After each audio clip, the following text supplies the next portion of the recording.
Assalamualaikum. Selamat tengah hari.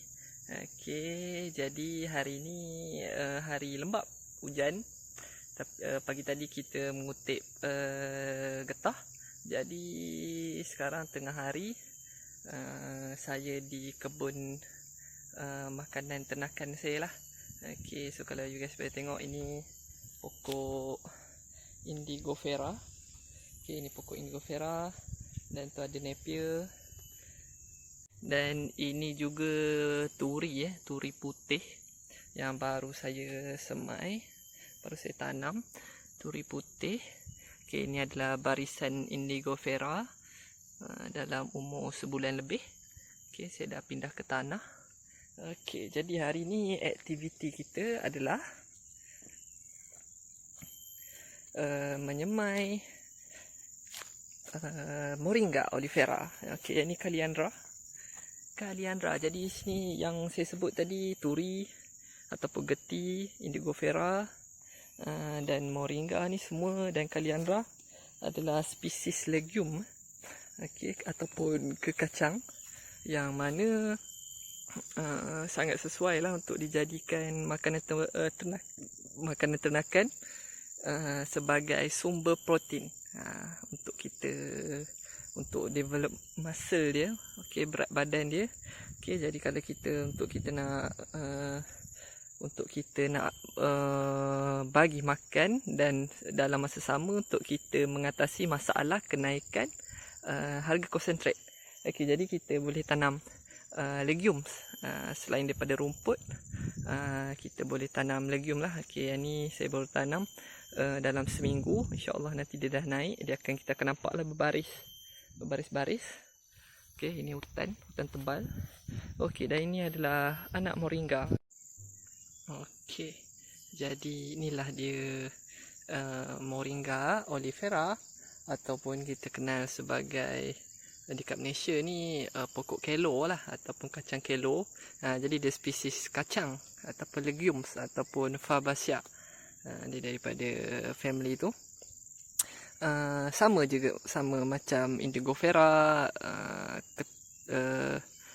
Indigo Vera, lem toro, ataupun petai belalang, ataupun apa yang selalu kita beri makan ternakan, turi, ataupun apa lagi Kaliandra, gamal. Itu semua adalah spesies kekacang lah. Tapi hari ni kita nak membincangkan sikit tentang Moringa olivera. Jadi Moringa olivera ni salah satu pokok yang sangat sesuai hidup dekat cuaca tropika macam kita. Panas dan lembap sepanjang tahun. Sebab kalau dekat negara barat, untuk pokok ni survive sangat rendah lah. Jadi pokok ni antara nutrition value dia, kalau dekat negara orang putih, dia orang sebut pokok ni sebagai miracle tree ataupun superfood. Sebab terlalu banyak nutrition dalam daun, batang, akar, buah dia, kacang dia, semua bermanfaat untuk kita. Jadi antaranya pokok ni mengandungi daripada daun dia lah, dia mengandungi 3 kali potasium daripada pisang, daripada sebiji pisang. 4 kali kalsium, 4 kali ganda kandungan kalsium berbanding susu, dan 36 kali ganda magnesium, dan 1.5 amino acid berbanding telur. Kemudian dia punya zat besi ataupun iron mempunyai nilai 25 kali ganda berbanding bayam. Bayam yang Popeye makan tu. Tapi kan Popeye makan, dia punya badan jadi strong kan, sebabnya dapat zat besi. Tapi Moringa 25 kali ganda nilai zat besinya berbanding bayam. Kemudian Moringa ni juga mengandungi vitamin C, 7 kali ganda berbanding orange. Kemudian 4 kali ganda kandungan vitamin A berbanding lobak, dan 5 kali ganda nilai beta karotin berbanding lobak juga. Okey, kemudian kandungan vitamin B12 dia adalah 50 kali ganda berbanding pisang. So tinggi kandungan vitamin B2 dia. Kemudian 50 kali ganda vitamin B3 berbanding kacang tanah. Okey, kemudian protein. Okey, protein ni biasanya untuk penternak ni memang selalu tengok protein lah sebab nak ternakan besar gemuk kan. Okey, kemudian kandungan protein dia 2 kali ganda berbanding susu. Okey, mungkin 2 kali ganda ataupun lebih berbanding susu atau yogurt. Kemudian dia punya kandungan vitamin B3. Okey, vitamin B3 dia 3 kali ganda berbanding kacang almond. So pokok ni antara salah satu jenis pakan ternak, orang Indo sebut pakan ternak ataupun fodder yang sesuai untuk kita tanam untuk dijadikan bahan makanan ternakan.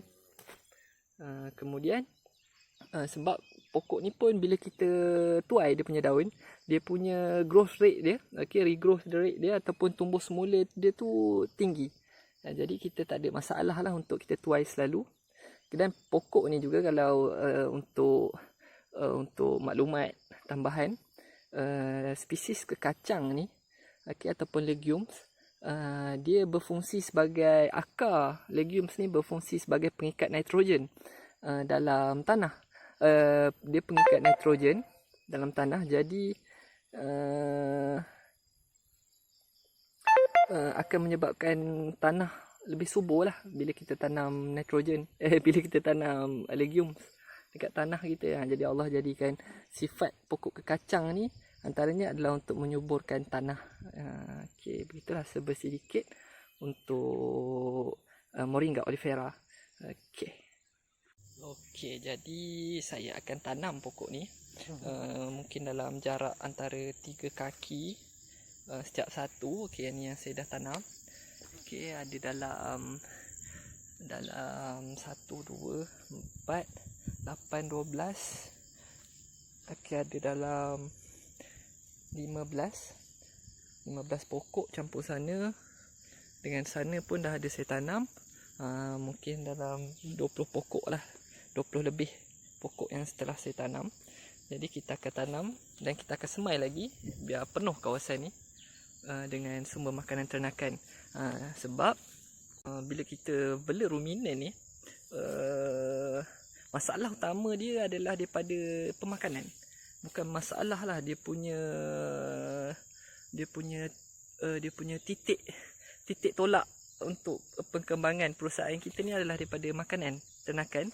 Okey, jadi kita sebagai penternak kita kena ada plan, rancangan untuk sediakan makanan ternakan yang menjimatkan kos, terutamanya menjimatkan kos dan tenaga kita. Okey, jadi selain daripada moringa, saya pun ada beberapa jenis legumes lah. Okey, jom kita tengok. Okey, kalau ini adalah indigofera. Okey, yang ni saya tanam berbaris. Itu yang dah besar sikit. Ni indigofera, dalam umur baru seminggu saya semai. Okey, kemudian ada turi. Okey, ini turi. Okey, turi yang saya tak masuk ke dalam tanah pun ada lagi. Okey, ini turi, yang ni dalam umur sebulan. Yang ni baru seminggu saya tanam.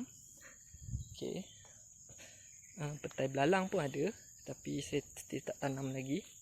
Okey, ini indigofera dan tu napier lah, dan rumput minyak. Okey, ini semua sebagai sumber makanan ternakan saya lah.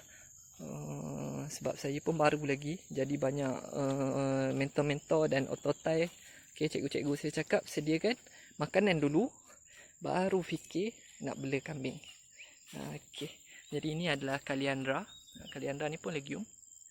Okey, jadi kita akan tanam lah di bawah cahaya matahari yang terik ni.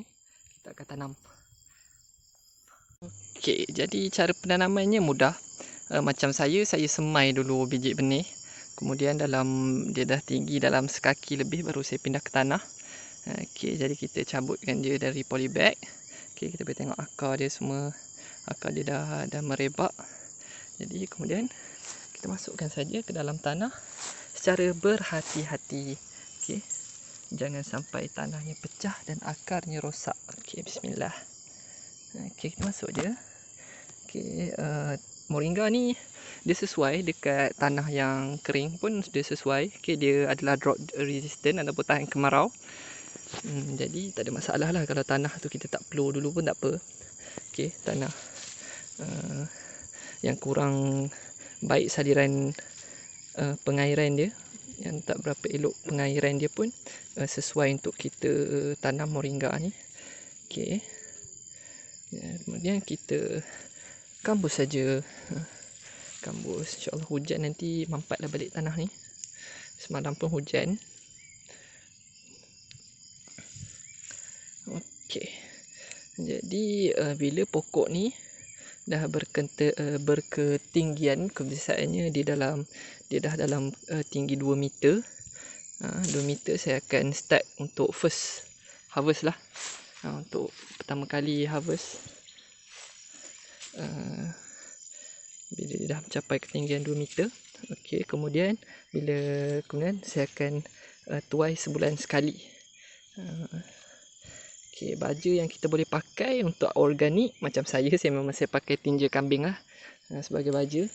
Okey, kalau kita tak ada tinja kambing boleh pakai tai ayam. Tai ayam pun bagus. Okey, untuk meningkatkan kesuburan pokok ni. Okey, jadi dah siap satu pokok, ada lagi. Okey, jadi itulah sedikit nasihat saya buat penternak yang baru ingin bermula, sebab saya pun masih lagi baru dalam bidang penternakan ni. Kita usahakanlah untuk mencipta kebun makanan ternakan kita dahulu. Kemudian insya-Allah kita punya pengurusan akan bertambah mudah. Okey, bila kita study bab pemakanan dan penanaman makanan ternakan. Okey, jadi sekian daripada saya. Terima kasih kerana menonton. Sekiranya ada komen ataupun penambahbaikan, okey, pertanyaan, boleh kemukakan di ruangan komen. Dan selamat maju jaya kepada semua. Okey, dan jangan lupa subscribe. Okey, terima kasih. Assalamualaikum.